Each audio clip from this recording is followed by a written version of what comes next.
Coming to live from Nairobi, Kenya, this is a TV47 News Tonight. To a top four stories lined up for you, which include matters, politics, and looking at what is happening outside the country. You can always talk to us on our social media platforms at TV47KE, that is on Facebook, and TV47 News on Twitter. Talk to us and tell us what is happening around you and the feedback on the stories that we'll be bringing to you. Catherine Simaloi is on the sign language interpretation. My name is Stanley Nyeringita. Let's take a look at the headlines tonight.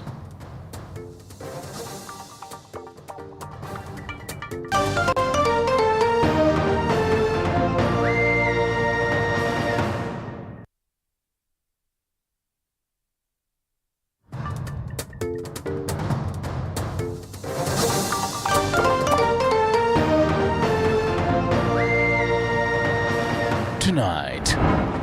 Wewe wacha kujisumbua na maandamano. Jipange 2027. Stop planning chaos and prepare for the 2027 election. President William Ruto tells Raila Odinga. Na siku hiyo nitakuwa nimejipanga zaidi. Ruto says he will still beat Raila Odinga as he did in the last election. Ati mtu aharibu mali ya watu ati ndio tuketi. Inawezekana? Dialogue? No. DP Gachagua and Raila declare. Kenya Kwanza has continued to claim that all we are looking for is a handshake. We emphatically refute these unfounded rumors.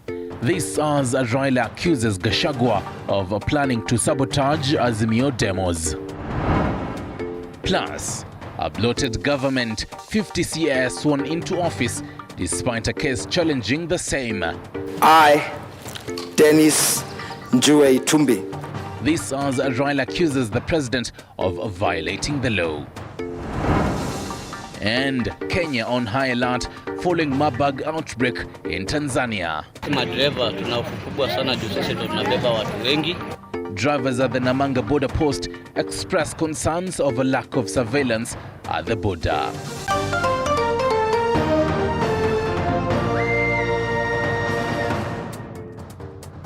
It is 9 p.m. East African time. You're just in time for TV47 News Tonight. Now, the Communications Authority of Kenya has accused 6 media houses of violating the programming code while covering Azimio protests, threatening to revoke licenses and broadcast frequencies of media houses in Kenya that do not observe its guidelines on coverage of demonstrations. Now, Director General Ezra Chiloba says 6 media houses flouted the rule during their live coverage of the demos, threatening to revoke the licenses if a repeat of the same is witnessed. This as human rights groups warn that limiting the media will lead to an increase in cases of human rights violations. Here is Chichi Josephine with the details. According to the Director General Communication Authority of Kenya, Ezra Chiloba, 6 TV stations violated the regulator's set standards in their live coverage as the stations aired the Monday protest, in which he claims caused tension and was an act of provocation against the public that jeopardized peace. The letter by Chiloba has received widespread condemnation from various quarters, including the National Council of Churches of Kenya, who criticized the move as an obstacle to press freedom. We have asked the government to ensure that they protect the rights and the freedom of the press and the media.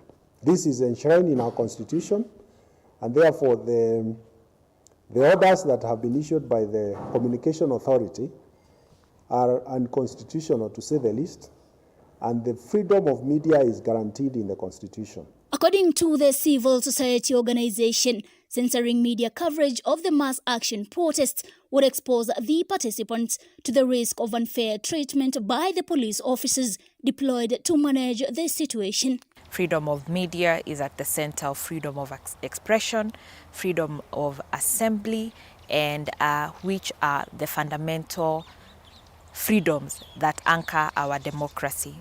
Based on the demonstrations that happened on Monday, media reported truthfully, and their truth has now come back to be the point of them being targeted by the Communication Authority. we wonder why anybody would be against truth-telling. The Katiba Institute has condemned the Communication Authority's Wednesday threats to revoke the licenses of the involved stations. In a letter to Chiloba, the non-governmental organizations termed the CA's action as a threat to press freedom. So the censorship we see is very, very worrying, and we join the push by Katiba for information around the minutes that resulted in this ad hoc and what we believe to be an unconstitutional communication from the Communication Authority. In addition, Azimio Chief Raila Odinga has criticized the Communication Authority of Kenya, saying the move to limit media coverage in the mass protest was an attack on press freedom and an impediment to the media's role in enhancing democracy. Mr. Ezra Chiloba issued an illegal and unconstitutional order censoring the media and threatening sanctions for their truthful reporting of our demonstrations. Further, Odinga claimed that the directive was an attempt to establish a dictatorial regime, arguing that the move to censor the press was aimed at evading checks and oversights by the public, as he vowed to stand in solidarity with the media houses listed in the letter by Chiloba in fulfilling their mandate of informing the nation. With this action, Mr. Ruto is opening the full dictator's playbook to kill Kenya's democracy. We in Azimio will not and cannot allow Ruto to take us to the dark days of yesterday. Chichi Josephine, TV47. Tonight, President William Ruto has told Azimio coalition leader Raila Odinga to stop planning for chaos and prepare to face him in the 2027 general election. President Ruto, who spoke in Nyamira and Kisii counties, where he is on a 3-day tour, dismissed Odinga's mass action call as a waste of time, saying the government has already put in motion plans to lower the cost of living. And as Apollo Kumar reports, the president also defended his 2022 election victory, saying he will beat Odinga again in the next elections. President William Ruto took his anti-mass action campaign to South Nyanza, perceived as an opposition zone, where he kicked off his 3-day tour of the region, launching development projects. Wale wanasema tufanye kazi pamoja nione kwa mkono. Ruto, who kicked off his tour in Nyamira and Kisii counties, hitting out at the opposition on the bi-weekly demos, which he says are a recipe for chaos, throwing a challenge to Azimio leader Raila Odinga to stop wasting time on the streets and prepare to face him in 2027. Sasa mimi nataka niwaambie yule jamaa rafiki yangu, please, wewe wacha kujisumbua na maandamano. Jipange 2027. Na siku hiyo nitakuwa nimejipanga zaidi. Sasa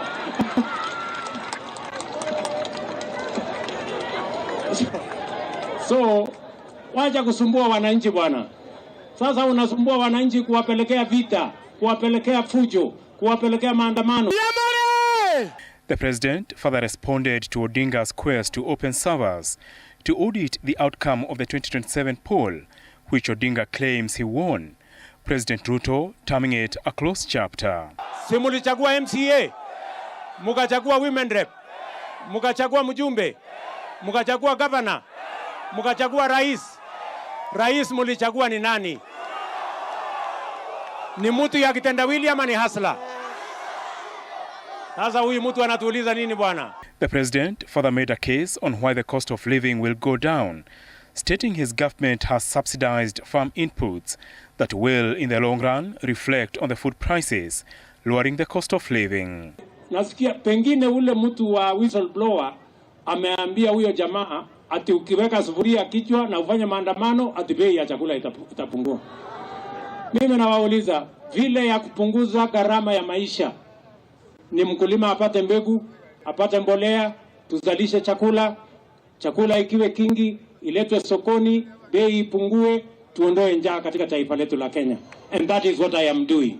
Azimio elected governors Simba Arati of Kisii and Amos Nyaribo of Nyamira, setting aside their political loyalties to welcome the president in the region. Nashukuru sana for your coming.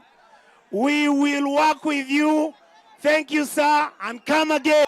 Your Excellency the President, Your Excellency, nataka nichukue nafasi hii nikukaribishe Kisii rasmi.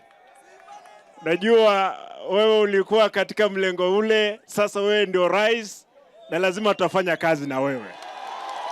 Na sisi tumesema kama Wakisii hatuwezi tumika vibaya na majirani wetu. Sisi tumekataa maandamano. Jumatatu tutaamka mapema, mbolea inaendelea kuja hapa kwetu Gusii, tuende kupanda mahindi. The president, who is also expected in Migori on his 3-day tour, will be gracing the homecoming ceremony of Education CS Ezekiel Machogu in Kisii, kilometers apart from where Odinga will be attending a burial. Apul Kamau, TV47. And on the side of the political seesaw, Azimio leader Raila Odinga now claims that Deputy President Rigathi Gachagua has orchestrated plans to disrupt Azimio protests next week. According to Raila, Gachagua convened a meeting at his current residence with an aim to sabotage the demos by causing mayhem. Elizabeth Mutuku tells us more. As back and forth continues over the planned Azimio protests against the Kenya Kwanza government, the Azimio One Kenya boss Raila Odinga has accused the government of planning to sabotage their demos set for next week. According to Raila, there was a secret meeting which took place in DP Gachagua's current home with an aim of causing mayhem during the protest. They are going to be armed. They are going to be carrying not only stones, not knives and pangas, which will be disguised, but they will also be having weapons, guns. And then they will shoot, they will stone, they will knife, and the aim is to kill over 1,000 people. And then they're going to now make a case that there was a bloodbath and try to send those who are leaders of Azimio to ICC. Further, Raila dismissed claims by Kenya Kwanza government that the protests are aimed at facilitating his way to negotiating table with President William Ruto. Raila insisting that he is not interested in a handshake deal with Kenya Kwanza government, noting that he cannot initiate dialogue with an illegitimate government. We emphatically refute these unfounded rumors that we are protesting to improve the lives of Kenyans because we want a handshake. This is an insult to the intelligence of Kenyans. We cannot and we will not participate in handshake with an illegitimate regime.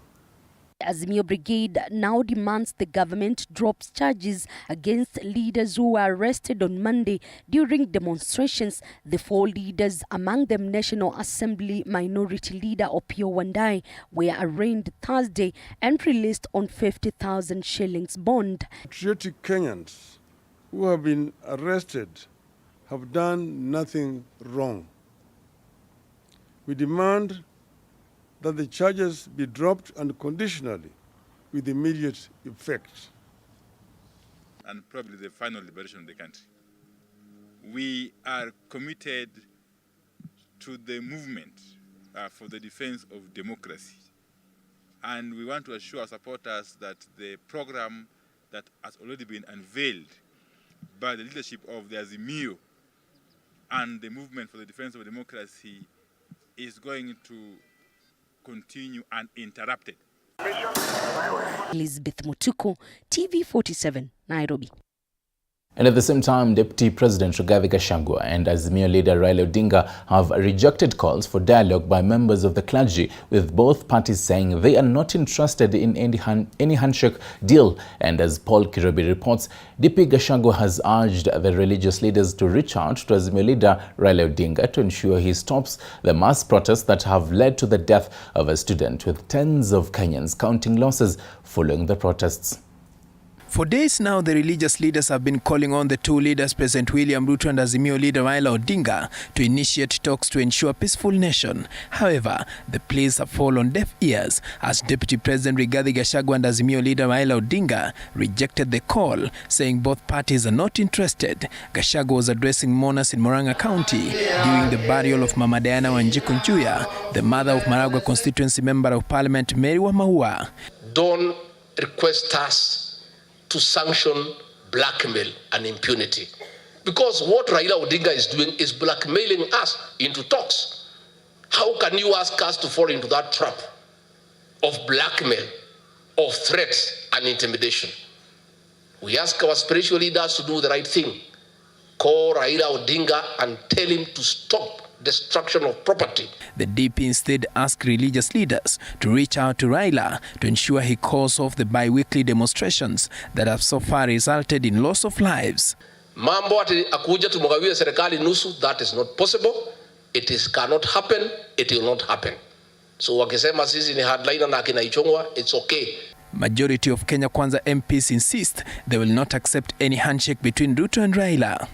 A section of Kenya Kwanza leaders insist they are not interested in any handshake deal, urging their party leader William Ruto not to be hoodwinked into signing any deals with the opposition chief. We emphatically refute these unfounded rumors that we are protesting to improve the lives of Kenyans because we want a handshake. This is an insult to the intelligence of Kenyans. We cannot and we will not participate in handshake with an illegitimate regime. Muandamane. You can go even picketing on top of KICC. But the president you are dealing with, the deputy president you are dealing with, this is a different kind of leaders. There will be no mkatenusu. There is no dialogue on how to share anything. The only thing to share is to the service to the people of Kenya, which you are already doing. Kabla ya uchaguzi.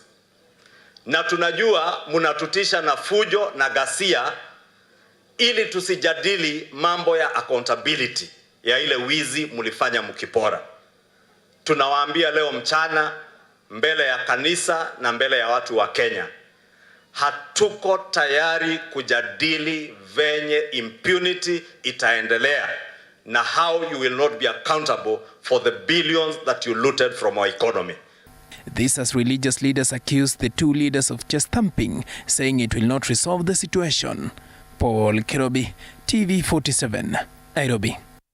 And still on matters controversial, taxpayers will have to dig deeper into their pockets to fund the salaries of public officers following the swearing in of 50 chief administrative secretaries today by President William Ruto. The CSs were sworn in at 7:30 a.m. this morning ahead of a court hearing in a case challenging the appointments that was scheduled for 9:30 a.m. the same morning. The case was filed by Kenyan Eliud Karanja Matindi, who resides in the United Kingdom. Matindi wanted the court to declare that the president violated the law by creating the office of the CS and specifically the additional 27 positions. Here is Flora Lemuke with more. I, Dennis Njue Tumbi. Chief administrative secretaries have been sworn into office despite public uproar and an ongoing case on the legality of the appointment, with President William Ruto urging the CASs to serve Kenyans with diligence. The oath-taking ceremony coming just a day after the Speaker of the National Assembly, Moses Wetangula, informed President William Ruto that there is no constitutional requirement for nominees to be vetted by Parliament. The expectations of the people of Kenya are enormous, and the people of Kenya are right to expect from us because we have the capacity to deliver. Justice Monica Mbaru of the Employment and Labour Court Relations noted in a ruling that the PSC followed the due procedure in establishing the office, including holding public participation. The court did not, however, cap the number of individuals who should be hired for the position of CAS, and equally, there is no law that limits the number of CASs a president can nominate.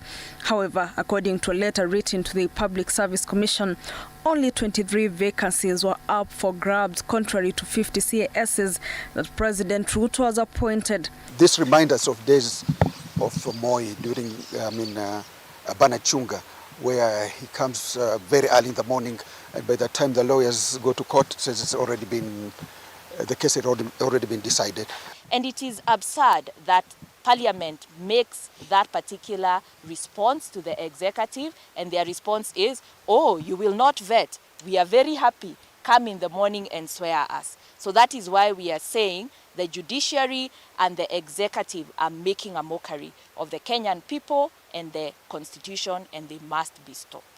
Azimio la Umoja One Kenya leader Raila Odinga has castigated the move, saying it is a breach of the law. Odinga now says the appointment of the 50 CASs will be among the irreducible minimums that they want President Ruto to address, away from the cost of living and selection of our EBC panel. Ending the tribalization of the public service appointments and cancelling the appointments of 51 CAS or CASs that has no constitutional basis. Most of the appointees are loyalists to the Kenya Kwanza government. Flora Limuki, TV 47. Meanwhile, Foreign and Diaspora Affairs Cabinet Secretary Alfred Mutua has been summoned to appear before the National Assembly Committee on Defense, Intelligence and Foreign Relations on April 11th. The summon was issued by Committee Chairperson Abdullah Bashir, who is also the Member of Parliament for Manderas North, after members of the committee raised concerns that the CS has become notorious and snubs invitations without valid reasons. Members of the committee, led by Kinangop legislator Kwenya Thuku and his Kamukunji counterpart Yusuf Hassan, says Mutua has been taking the committee for granted, thus needs to be reminded of the role that it plays in overseeing the ministry. Power to oversight this particular ministry is treated like this. And Chair, we should make a very strong statement and demand that the minister should come as is required by our laws. It's not serious. The CS is not taking this committee serious. And we should set a date as the committee and call him. And as my colleague has talked about the budget issue, I think really he doesn't even deserve that budget, because he has already given some of his work to other departments. It's the hate of contempt. We should also treat him with the contempt that he deserves, so that then he can humble and come to this committee as per the requirements of the Constitution and our standing orders. The direction is that the CS is summoned to appear on 11th April morning hours. All right, listen to this next story. On the corridors of justice, a pastor from the Good News International Church in Kilifi County was today arraigned at the Malindi Law Courts following claims that he caused the death of 2 children. Paul Mackenzie is accused of radicalizing parents and his followers to force their children into fasting, claiming that they would see God in their lives after the act. Gilbert Nalwa has the details.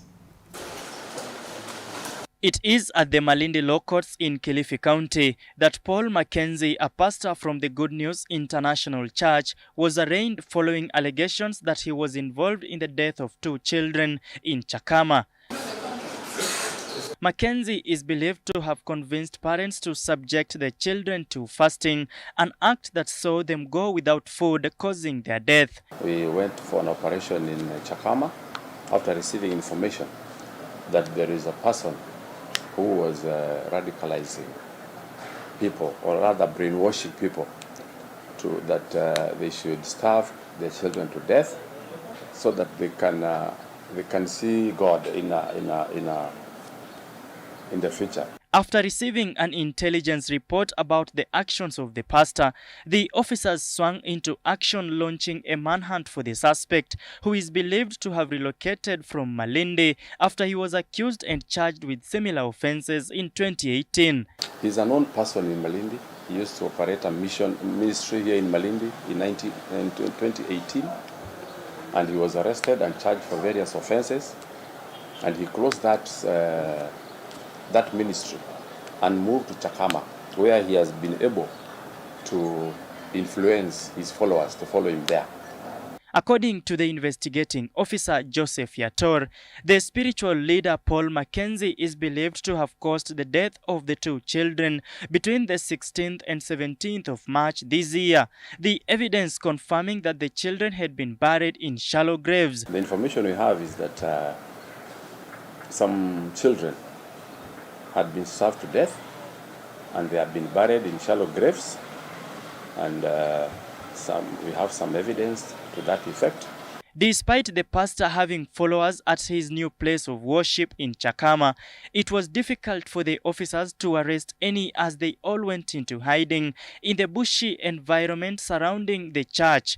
However, the officers say they have launched a manhunt for the perpetrators, noting that all the perpetrators will be brought to book. Unfortunately, we could not get any of the members because they ran away. The bush there is so big, we could not catch up with them. But we intend to move there very soon, and God willing, we are going to get hold of them. Reporting for TV47, my name is Gilbert Nalwa. Shifting focus to health matters, a cloud of fear has engulfed the Namanga border post just a day after Kagera province in Tanzania reported 8 cases and 5 deaths from Marburg virus. And as Elizabeth Atenona reports, the Ministry of Health has heightened surveillance at all border posts linking the two countries as the WHO tries to establish the genesis of the outbreak. This is Namanga border post in Kajiado County. The low number of people and vehicles getting in and out of this border clearly depicts that all is not well. Residents here, especially truck drivers, are living in fear and anxiety following the outbreak of the Marburg virus in the neighboring country of Tanzania. Tumekuwa na shida sana na uoga ni kwa sababu hiyo ugonjwa hatuelewi vizuri. Lakini tunashangaa kwa sababu tumesikia Tanzania watu wameanza kukufa.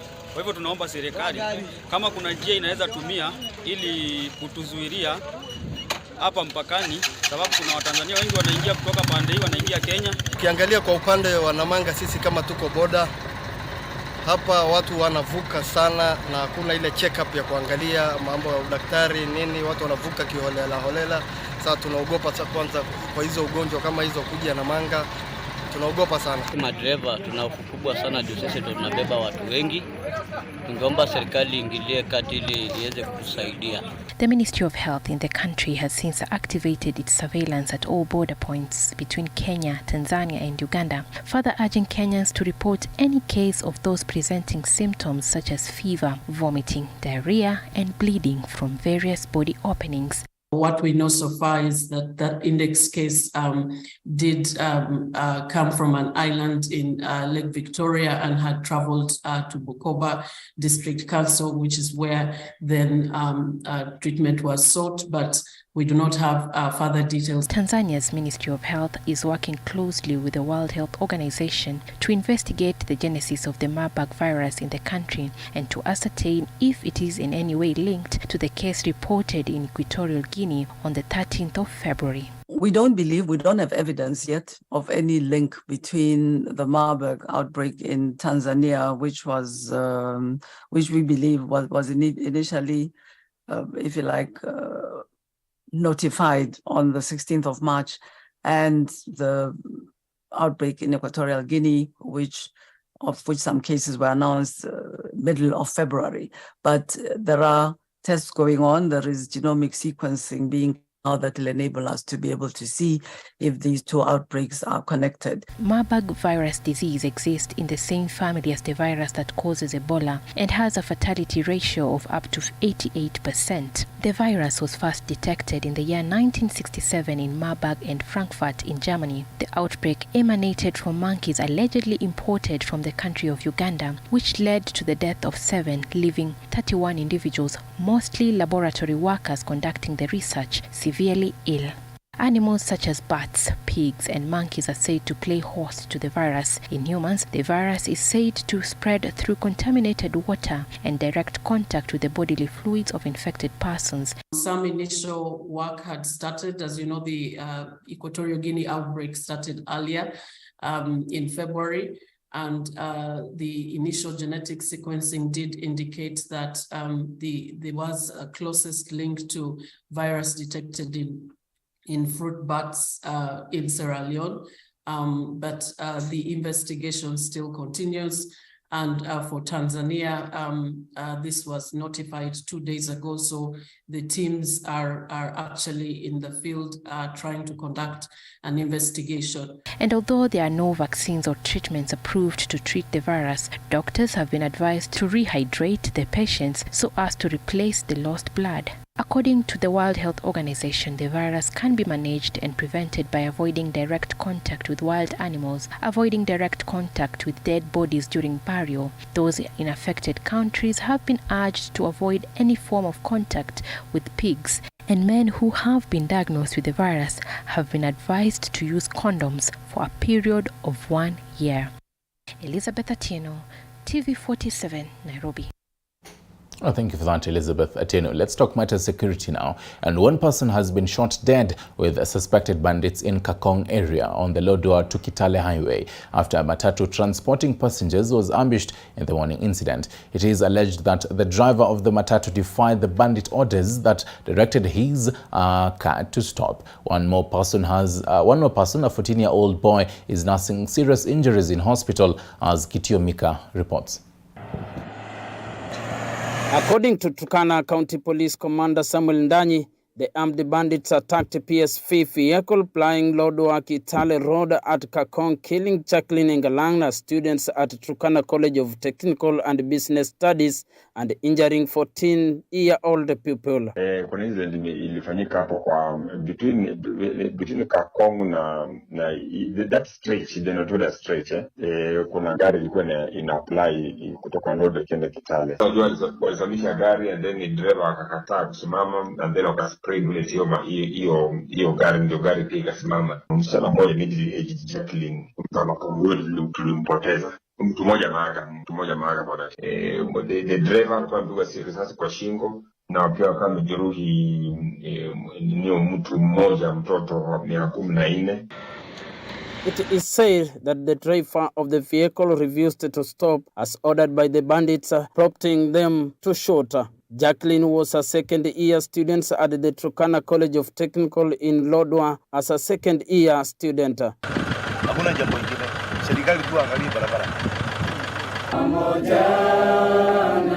The students at the college have mourned Jacqueline as a peace-loving person, calling upon government to bring her killers to book. Sikuwa nimezoeana na yeye sana, but tulikuanga class moja. Kuongea tulikuwa tunaongeanga, tunacheka pamoja. Mwisho yangu kumuona ilikuwa Tuesday. Jana sasa nikastuka vile niliona director ameandika we have lost her. The driver of the vehicle was also shot and injured on the neck and is recuperating at the Lodwar Referral Hospital. Hiyo familia imempoteza mtoto ambaye angekuja kusaidia hiyo familia. Please the government, we need action immediately. Ni vibaya sana kupoteza mwanafunzi yule ambaye alikuwa anajitahidi katika masomo yake. As institution, we are mourning her because we were with her before she started traveling to Eldoret. It's a sad news to us. Tension remains high in Kainuka, Kakong and Kalemrok areas following the attack. Kitio Mika, TV47, Lodwar in Turkana County. Quite unfortunate incidents in Turkana County. And after this short break, I'll be telling you how the situation is in West Pokot and other stories. Stay tuned.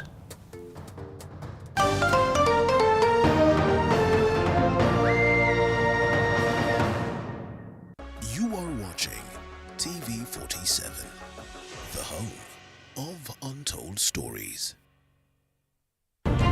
As you enter a new phase of life, you may seem lost until you discover the passion within. I'm happy that MKU decided to open a branch in Malindi to make work easier for those parents who have never been away from their kids or children. That's all the equipment that I need to study and all the facilities that I need.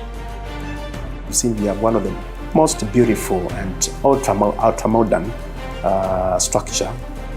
Join us at Mount Kenya University and Equip Africa Institute Malindi Odell Center to build your future. Intake in April for electronic learning and May for distance learning. Mount Kenya University. Unlocking infinite possibilities. Karibuni. Mount Kenya. Platinums.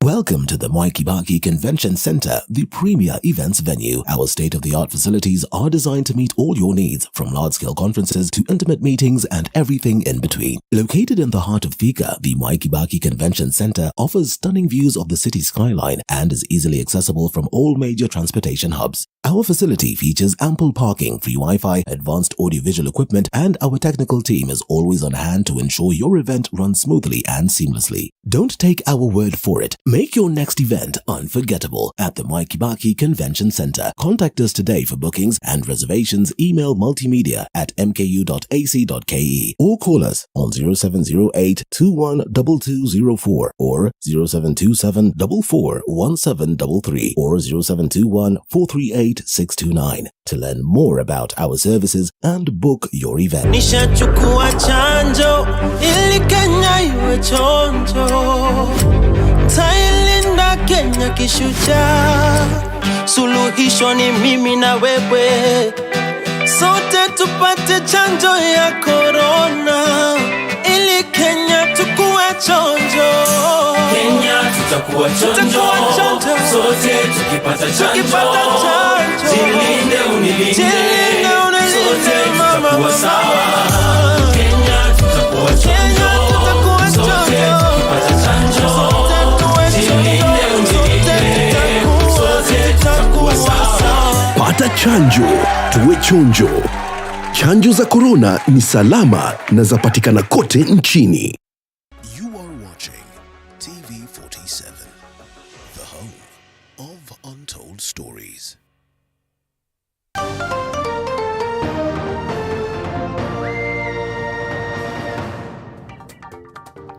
35 minutes past at the top of the hour. Thank you for sticking around. The multi-agency team undertaking a security operation in the northern part of the country has moved in to stop the senseless killings and livestock theft in the troubled Chesagon area along the West Pokot and Elgeyo-Marakwet border. The government is set to recruit 100 National Police reservists in Pokot Central sub-county to help curb the runaway insecurity in the area. The story was produced by Andrew Juma. As security forces continue to curb insecurity along the Kerio Valley belt, the government is set to recruit 100 National Police Reservists (NPRs) in Pokot Central Sub-County in West Pokot County to complement the work of regular police by boosting security. Pokot Central Deputy County Commissioner Jeremiah Tumo confirmed that the new NPRs will be deployed in hotspot areas in the area, pointing out that the police reservice will help nab bandits causing mayhem in the area.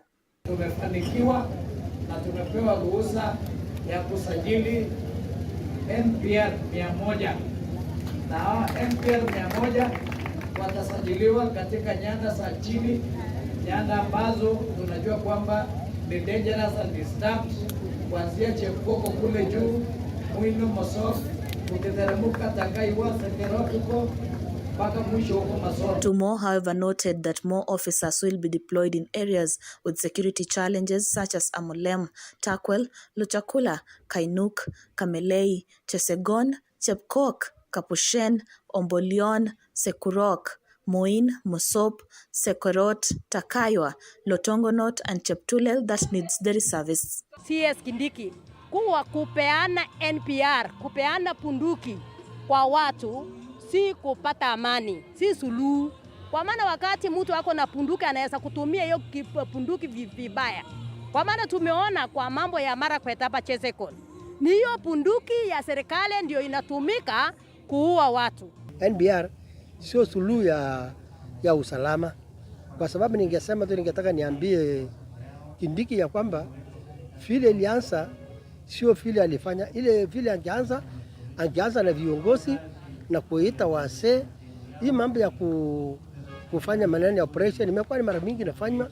Wananchi napeana upunduki kwa yari yao, lakini sio yenye ilifikia wakati wa kukua watu ya security ilikuja mpaka kapiga ng'ombe huko mpaka ikafanya security kukaa vibaya. Area leaders who spoke in Sigor now want to meet the security team to deliberate about the security situation in the area. Tunataka kueleza Waziri Kindiki kwamba wale ambao wanampatia intelligence iwe kwamba wanampatia intelligence ya ukweli.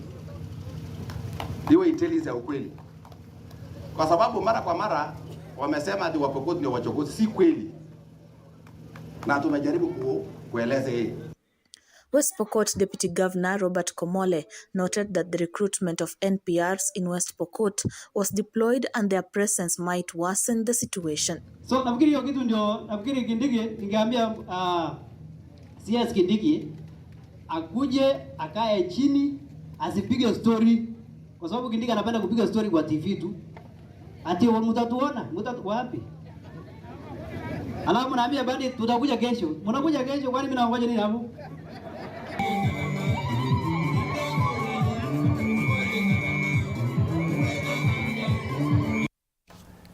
Let's focus on something else now. And the Muslim holy month of Ramadan has begun as the Muslim faith start a month of dawn to dusk fasting intended to bring them closer to God. For the next 30 days, Muslims will refrain from eating or drinking anything from sunrise to sunset.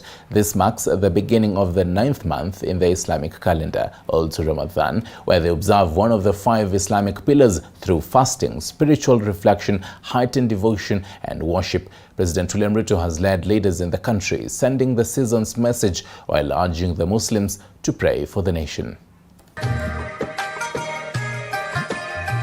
The holy month of Ramadan, according to the Islamic calendar, has finally kicked off in the country, as confirmed by the Deputy Chief Kadhi Sheikh Sukia Hassan on Wednesday. The Muslim faithful will mark the holy month of Ramadan, regarded as one of the 5 important pillars of Islam, which will see the believers fast from dawn to dusk while instilling compassion for the needy in the society. Also, during the Ramadan period, the Muslims will devote most of their time to spiritual reflection, prayers, and studying of the Quran. While sending this season's greetings, President William Ruto has urged the Muslim faithful to pray for the nation. I want to share a message of goodwill with our Muslim compatriots as they embark on observing this important pillar of Islam. I urge you to pray for our nation as you increase your devotion to Allah. Ramadan Kareem and Sawm Makbul. The holiday of Eid al-Fitr will finally mark the end of Ramadan to again mark the return of a more natural disposition of eating and drinking. Paul Munio, TV 47, Mombasa.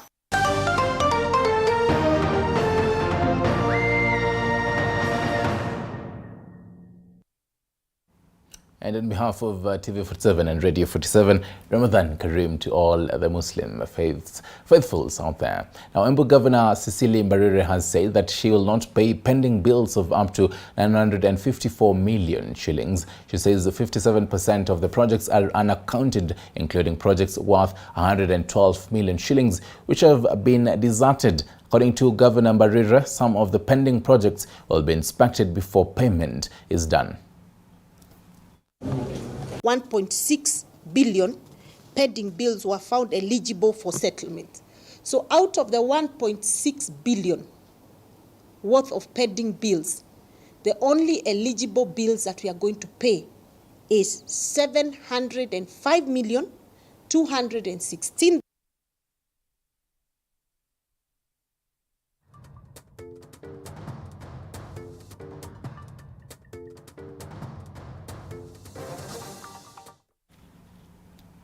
And Tourism Cabinet Secretary Penina Malonza has said that tourism sector has suffered a major blow since the Azimio la Umoja protests began last week. CS Malonza said that the hotels and restaurants have registered alarming level of cancellation due to the high political temperature witnessed in the country. Malonza was accompanied by her environment counterpart Suipan Tuya and Narok Governor Patrick Lentutu. Ndio waziri wa utalii. Ndugu zanguni, kama kuna mtu amepigwa pigo kubwa na hizi demonstrations naendelea Kenya hii, ni mimi utalii. Wale wa mama tumeajiri kwa utalii. Utalii inaajiri katika watu wane wataajiriwa, mmoja ni wa utalii. Hivyo basi, hoteli zetu zimepokea cancellation kutoka Nairobi mpaka nchi yote. Tumia hao wanabiashara wanaoshikilia, uhurumie nchi yetu ipate fedha za kigeni kupitia kwa utalii. Ningependa kutoa ilani tukiwa hapa Narok County, na ningeomba KWS, Mheshimiwa Governor, to enhance our multi-agency team. Wale watu ambao wako kwa misitu, tumeweza kuajiri almost 3,000 forest rangers. We are just completing the process. We are coming for you. So please leave the forest peacefully. We are fencing off Mao Forest. We are completing fence.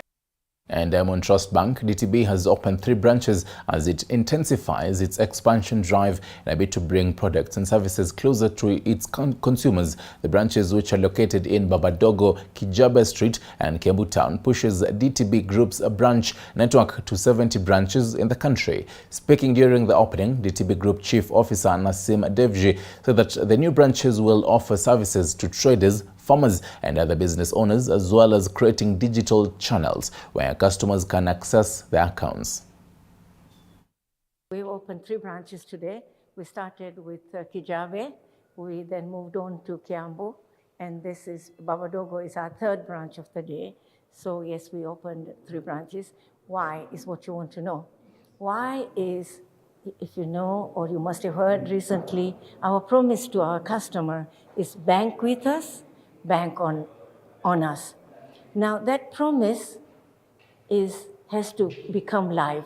It has to become real. So for them to bank on us, they need a place to go to talk to our staff, to get advice, to feel that they belong, that sense of belonging. So these branches are actually doing just that. We are taking our branches, our presence, to where our customers are. Despite the fact that they didn't have such a convenience, they've continued to support us, to bank with us, to bank on us, and now we are saying we are here to make your life easier, to make business banking easier for you. And hence, today 3, by the end of the year, 30. The products are going to be all those products that we sell in all other branches. For example, they can open a current account, they can do mobile banking, they can do internet banking. Sitting at home, conveniently, they can do the transactions.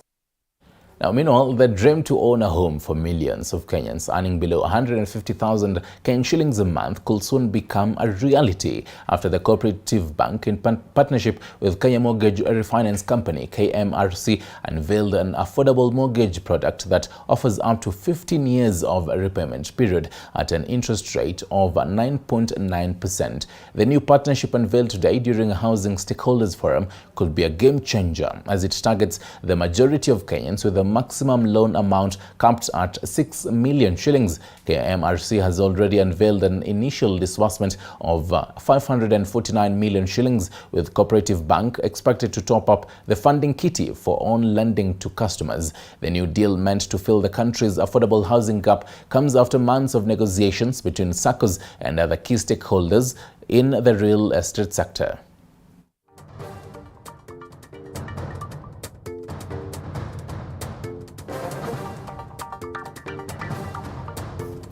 From matters business to sports news, Harambee Stars coach Engin Firat has named his final squad for the upcoming friendly match against Iran. Speaking after a training session at the Kasarani Annex, Harambee Stars players added that they were ready for the match and that they will be hoping for win despite Iran being above them in the FIFA rankings. However, Kenya Football Federation Premier League top scorer Benson Omala, who has scored 19 goals in 19 league appearances, did not make it to the final list.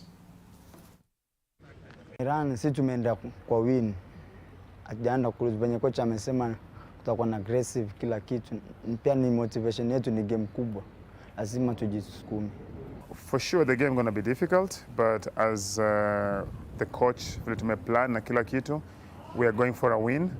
Na pia wao watataka pia kuwin because ranking yetu iko chini kuliko kwao, so it means wakifungwa itakuwa mbaya kwao, so I think they will be very serious.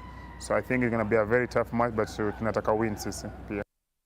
Hopefully Harambee Stars engine will gear them to the top. Now, in an attempt to empower women and promote gender equity, based Hearst Africa today organized a football-friendly match at the Mwiki grounds. Speaking after the match, Yufemi Anyango, who works with the organization, stated that the main purpose of the match was to celebrate women and promote gender equity. She also added that they are targeting the youth because most of the things revolve around the youth, as they are the most vulnerable. This match was planned to celebrate women